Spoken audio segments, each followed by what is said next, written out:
ဦးဇင်းတို့သာသနာသမိုင်းမှာကြီးကံရှင်ကြီးဆိုတာကြားဘူးလားမြိုင်နယ်ကကြီးကံရွာကကိုရင်ကြီးပေါ့ဟုတ်လားအဲ့ဒီကိုရင်ကြီးကအသက်18နှစ်မှာတိတ်ပြီးတော့ညံထက်ညံသွက်တော့18နှစ်ကလေးကမင်းမူရန်ဖြစ်နိုင်ငံဝန်ထမ်းဖြစ်တယ်ပေါ့ဥပဒေရေးရာဘက်မှာမြန်မာနိုင်ငံအတွက်ဥပဒေရေးရာဘက်မှာသူလှုပ်တယ်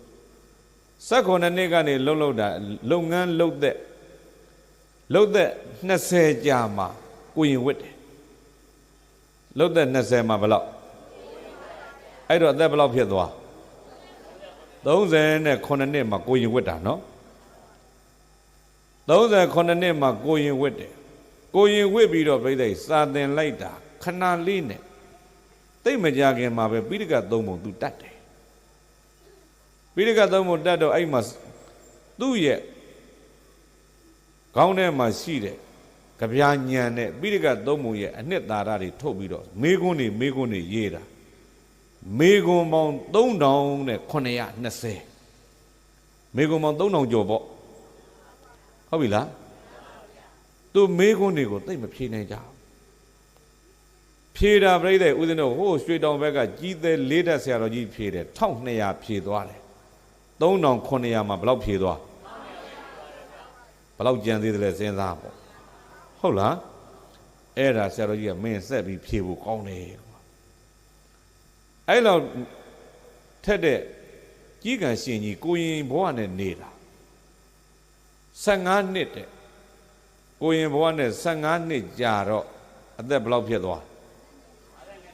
အသက်52နှစ်ဖြစ်ဟုတ်ပြီလားကိုရင်ဝိတ္တန်တော့ရမ်းမခံဘူးအဲ့တော့ပြိဿဘာဖြစ်လာတော့မေးလို့သူမေးတာတွေမဖြစ်နိုင်တော့တော်တော်များများမာနတွေတက်လာအဲ့တော့ဦးဇင်းတို့ဒီကနေပြီးတော့သွားလိုက်ရင်စကိုင်းကနေမုံရွာသွားခင်မွန်ရဲ့အလွန်မှာမုံရွေးဆိုတာရှိတယ်လေအဲ့ဒီမုံရွေးမှာရှိတဲ့မုံရွေးဆရာတော်ကလည်းအသက်16နှစ်နဲ့ပိဋကတ်3ပုံ4ခေါက်ပေါက်တယ်အသက်16နှစ်နဲ့ပိဋကတ်3ပုံဘယ်နှခေါက်သိအံ့ဩစရာကောင်းတယ်နော်အခုဦးဇင်းတို့ဒီခေတ်မှာအသက်16နှစ်နဲ့ဓမ္မစရိယအောင်တယ်ဆိုတာဗာကျုပ်ဆရာတော်ကြီးရှိတယ်လေဦးဇင်းတို့ဆို16နှစ်မှမြို့ရောက်တာဟုတ်လားအခုဗမောခကျုပ်ဆရာတော်ကြီးကငယ်ငယ်လေး16နှစ်ကလေးကဓမ္မစရိယအောင်တာညံသွေးတွေပြောတာပါမုံရွေးဆရာတော်ကပြီးတယ်အသက်16နှစ်နဲ့ပိဋကတ်3ပုံကို4ခေါက်လောက်ပေါက်ထားတော့သူလည်းပဲသိပ်ပြီးတော့ထင်ပေါ်သိပ်ပြီးတော့ကြော်ကြ